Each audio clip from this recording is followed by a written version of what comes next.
From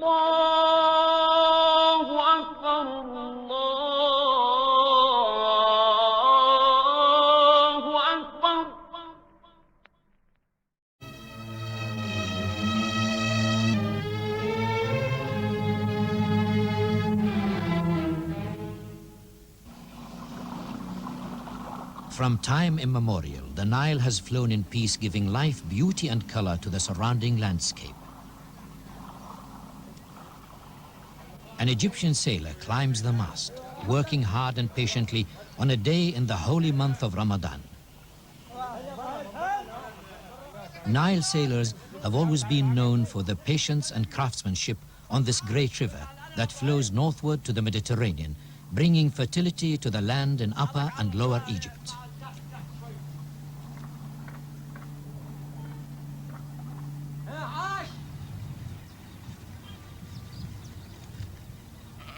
Even today, we can see the same useful tools and methods that have been used in the land of Egypt since its early history.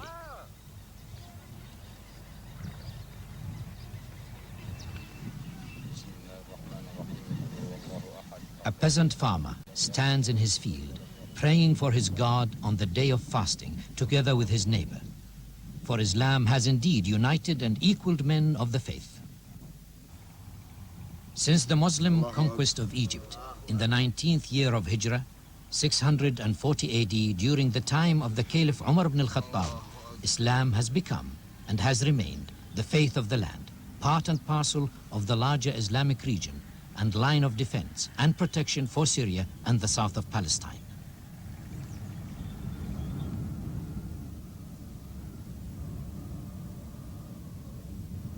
History tells that when the general of the army, Amr ibn al-As, asked permission to march towards Egypt, he told the Caliph that Egypt was a land of wealth and promise, and if entered would become a source of power and strength to the Muslims everywhere. Moreover, the Romans, who were then governing and occupying Egypt, did not have great skill in the administration of religious or political affairs. A small Arab army, led by Amr, did not, therefore, meet with great difficulty in conquering the country.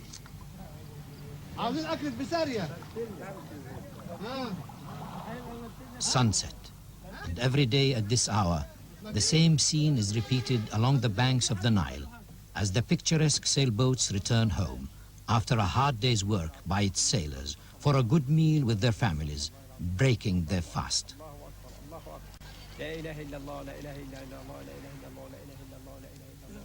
As the sun sets, a man praises God for his gifts. The Caliph Omar is reported to have instructed Amr to march towards Egypt, but to wait before entering the country for a letter from him. If the letter did not arrive, Amr was to abandon the conquest. The story then tells that Amr was so keen on his ideas that he ignored the Caliph's messenger until he was already inside Egypt and marching on with his troops.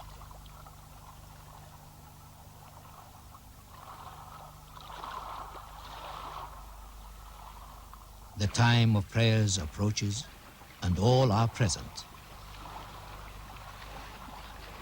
They wash themselves and pray to God. This is what the Christian ruler of Egypt witnessed and said of the Arab Muslims, that they were modest, fair and determined. No discrimination between senior and junior. They're all equal and the same in the sight of their God.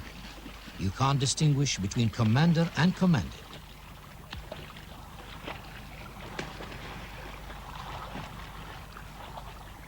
The sun sets and it's time for prayer and the breaking of the fast. Another day of hard work and hard fast has ended, and now they pray to God. Allahu Akbar. Allahu Akbar. Sami Allahu liman hamid. Rabbana wa lakal. Allahu Akbar. Allahu Akbar. Allahu Akbar. Allahu Akbar. The place where Cairo now stands has always been a heavily populated area. When the Arabs came, their leader Amr ordered another place nearby to be set aside for his soldiers. It was named Al-Fustat, a military settlement measuring 5 kilometers by 1. It increased in size and was divided into districts and quarters according to clans and tribes. But the place did not gain in importance until after the Arab conquest.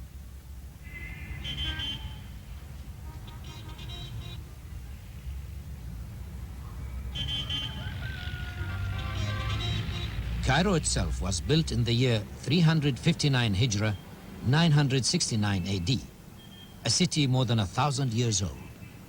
The name it now bears has been given to it by the Caliph al-Mu'izz li Dinillah.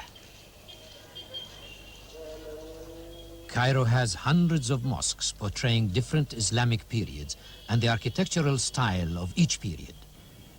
The Mosque of Ibn Tulun, Al-Hussein, Muhammad Ali, As-Sultan Hassan, Al-Rifai, and dozens of other historic mosques, all are examples of fine and fascinating architecture. Of the famous historic mosques, the Al-Azhar Sharif is considered to be one of the oldest universities in the world.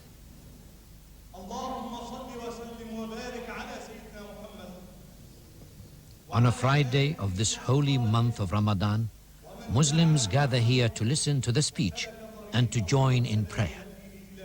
Although there are many mosques, all are usually very crowded. The speaker today praises the spirit and discipline of Ramadan. In Islam, the prayer that a Muslim offers, whether singly or in congregation, whether at the appointed hour of ritual prayer or at any sudden call or urge to his Lord, reflects the one single attitude of submission and closeness to God.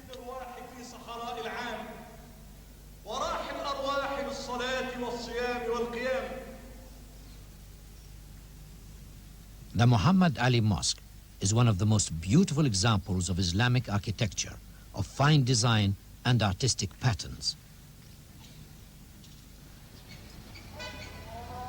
Mosques are so crowded that some of those who have come have to be content with a place outside in the courtyard or on adjacent streets. Cairo has indeed been one of the strongholds of Islam, a center of study and learning. Egyptians have contributed a lot to the revival of national and religious liberation movements. Many Egyptians have proved themselves among leaders and scholars of great importance in social and national affairs.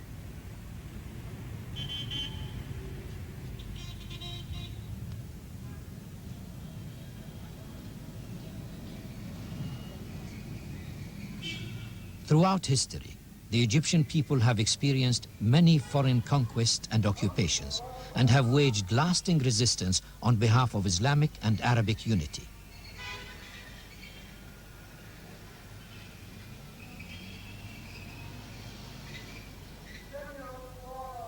The month of Ramadan holds a most important place in the daily life of Cairo and indeed the whole of Egypt, as witnessed by these events.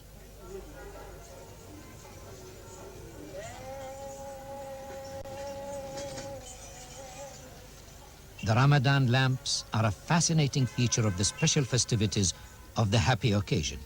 Children rejoice carrying lamps and chanting together in great merriment.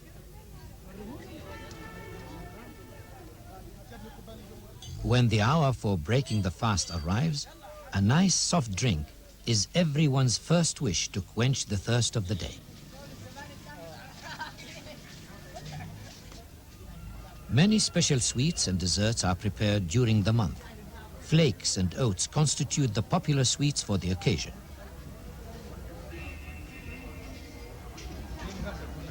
Al-Kunafa is prepared in the popular districts of Cairo, where bakeries thrive during the month, producing this much coveted sweet, which, however, disappears immediately with the coming of the feast.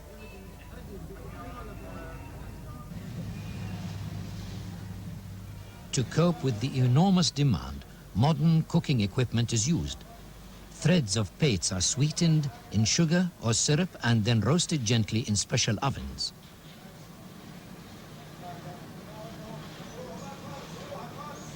They are shaped in a rounded form on plates and served at the breakfast tables.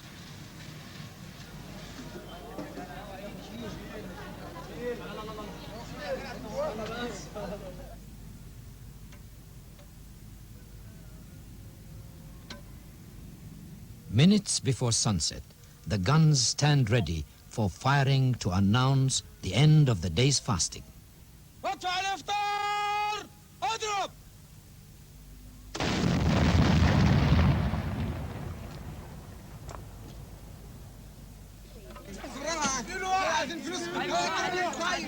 Once the call for prayer is over, children and adults alike go to their richly deserved single meal of the day.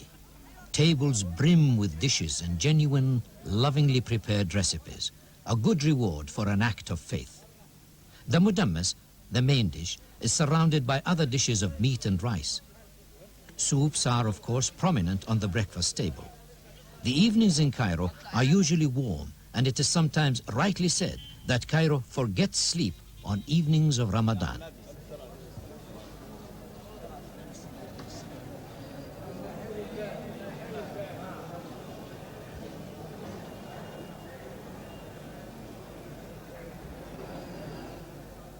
This is the month of contemplation and requiem. Muslims are required to fast for the whole month of Ramadan. Fasting commences with the appearance of the Ramadan moon and ends with the appearance of the Shawwal moon.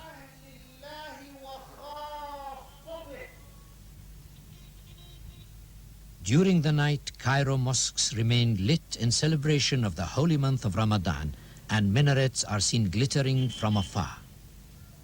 It is also a good occasion for socializing and gathering in coffee shops like the popular Fishawi of Cairo. Teas, coffees, soft drinks, and fine smokes on the nargila all constitute the popular features of happy festivities. The Cairo sense of humor and spirit of fun is a byword among those who know the city.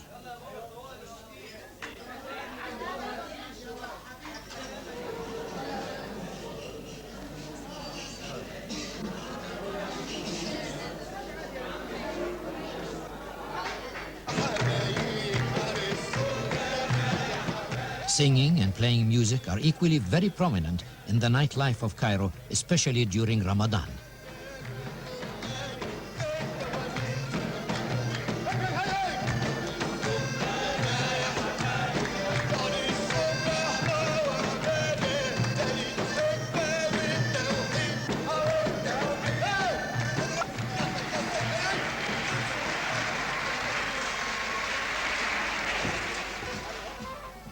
The evenings of Ramadan open the gates to different ways of entertainment throughout the streets of the city.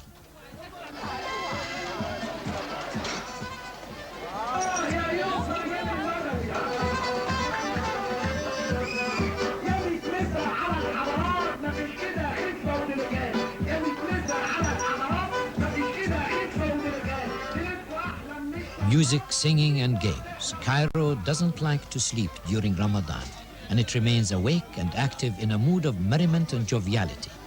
Even marketplaces remain open for business and service throughout the night during this holy month.